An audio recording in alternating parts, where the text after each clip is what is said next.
legends sleep in forgotten lands, but not for long.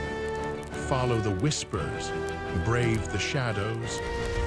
This is Mythrathia. Your journey through mythic realms begins with a step into the unknown.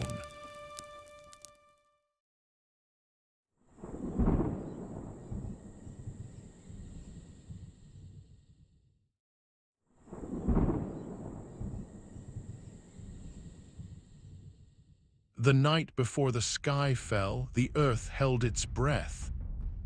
Not a leaf stirred. Not a ripple crossed the black mirror of Oceanus's endless sea. Even the wind, old and restless as memory, curled into the roots of mountains and slept. All knew what was coming, all but Uranus.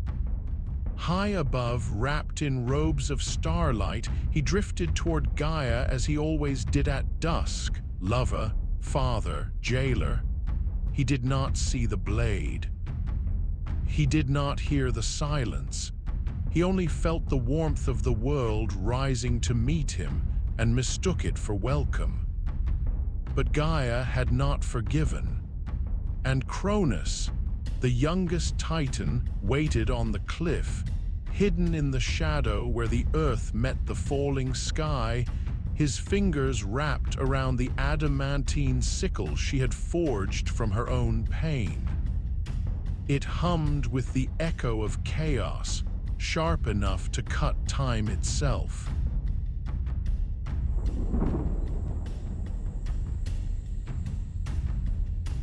When Uranus descended, Cronus did not shout.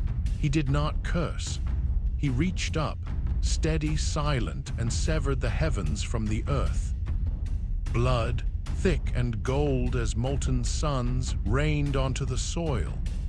From each drop rose something new, the Furies with eyes like cracked obsidian, the ash trees that would one day carry spears into war, and whispers that would coil around mortals for millennia. Uranus screamed, not in pain but in betrayal. Then he fled upward, higher and higher, until his stars became cold and distant and his love turned to frost. Cronus stood alone in the aftermath, the sickle still warm in his hand. He was not a king yet, but he would be.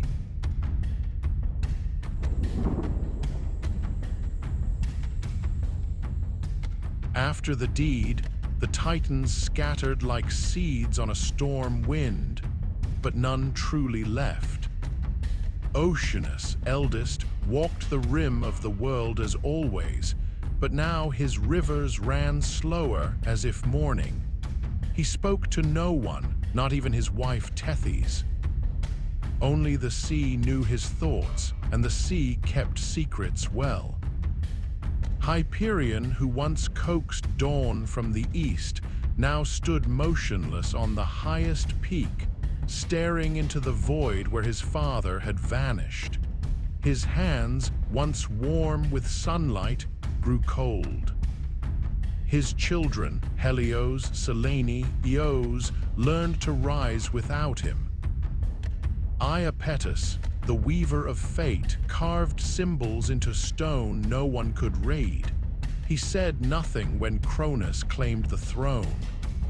But in the caves beneath Mount Olympus, his son Prometheus watched the stars and began to dream in fire. Kouretes and Crete, the thinkers and the storm, vanished into the northern wastes. Some said they built towers of ice to measure the silence between stars. Others claimed they waited for a sign or a sun. Rhea, whose tears once became amber, now walked barefoot through deserts, searching for a light that had gone out. She never found it. Themis, who saw what should be, closed her eyes. She could not bear to watch what was. But sometimes at dusk she whispered to the wind, "The wheel turns." Mnemosyne, keeper of memory, began to forget nothing and forgive nothing. She sat by a still lake and let every moment sink into its depths. One day she would give birth to 9 daughters. But that day was not yet. Phoebe, once priestess of the moon, became a shadow on the edge of dreams. She visited no one except Rhea in secret on nights when the moon bled red. And Tethys, who nurtured all life, withdrew her touch. The rivers grew shallow. The springs turned bitter. The world, once cradled, now felt abandoned. Only Cronus and Rhea remained in the heart of power, on the black throne of Mount Olympus, where the wind carried the scent of iron and old blood.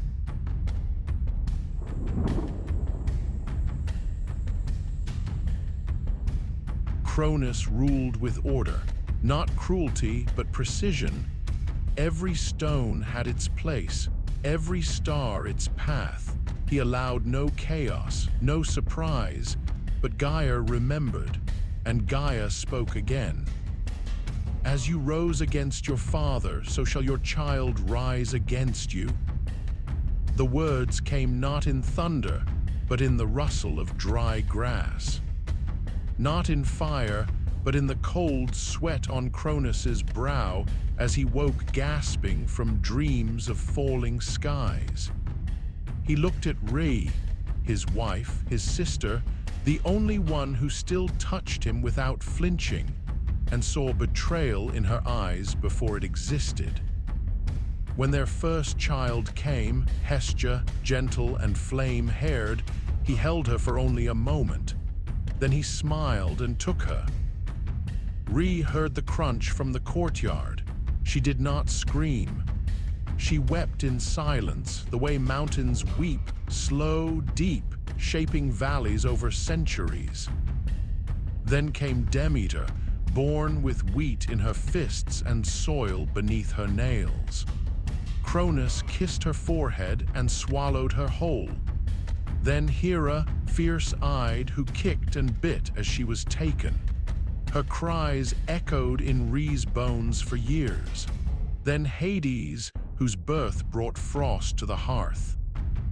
He did not cry. He stared into Cronus's eyes as if already seeing the underworld. Then Poseidon, who arrived with a storm in his lungs. Lightning split the sky the moment he drew breath. Cronus did not flinch. He opened his mouth and the sea went still. 5 children, 5 absences. 5 hollow spaces in Rhea's arms.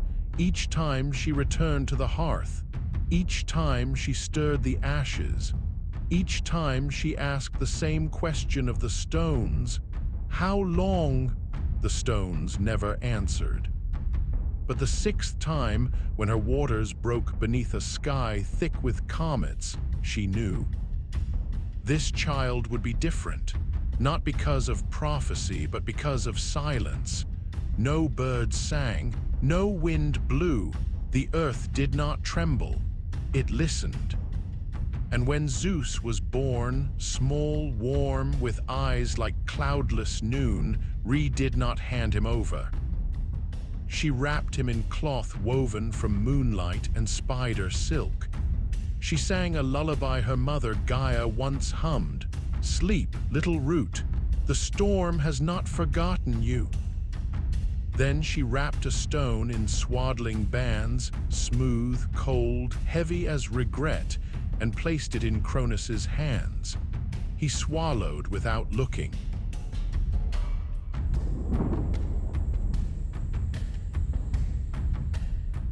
Rhea fled that night, not to a cave that breathed, nor to a forest that whispered, but to the ruins of an ancient temple on the island of Crete, where the old gods had once gathered before names were given. The temple had no roof. Its columns leaned like tired guardians. At its center stood a stone basin, cracked but still holding rainwater from the last storm. Moss grew in the shape of forgotten symbols. Bays nested in the altar. Here she laid Zeus. He did not cry. He stared at the stars as if counting them, and though he was only a babe, his shadow on the broken wall did not match his form. It stretched taller, sharper. In its outline, one could almost see a hand raised, not in fear, but in command. Rhea knew then this was not just her son. This was the hinge of the world. She left him in the care of nymphs, Adrasteia and Ida, who fed him honey and goat's milk. And she summoned the Kouretes, armored dancers who clashed their spears and shields to drown the sound of his cries. Every night she returned. She watched him sleep. She touched his brow. She whispered truths he would not understand for decades. Your uncles are stones. Your sisters are echoes. Your father is a tomb, but you are the spark that waits. She never stayed long.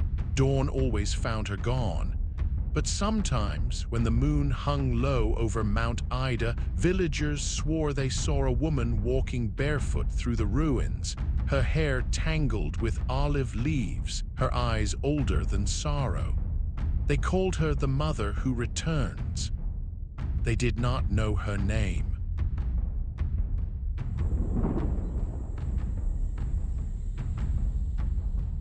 Cronus sat on his throne, belly full of stone and silence.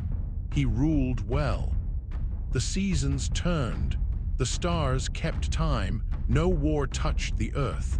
No titan rose against him, but he could not sleep. Every night he dreamed of hands, hundreds of them, pulling him down into the dark, of voices crying from inside his own ribs. Of a boy with eyes like skyfire, standing in a field of ash, holding a thunderbolt like a key. He would wake gasping, clutching his chest, and call for Rhea. She came each time, calm, obedient, her hands warm, her voice soft. But her eyes looked past him, toward the sea, toward Crete. He never asked. He was afraid of the answer.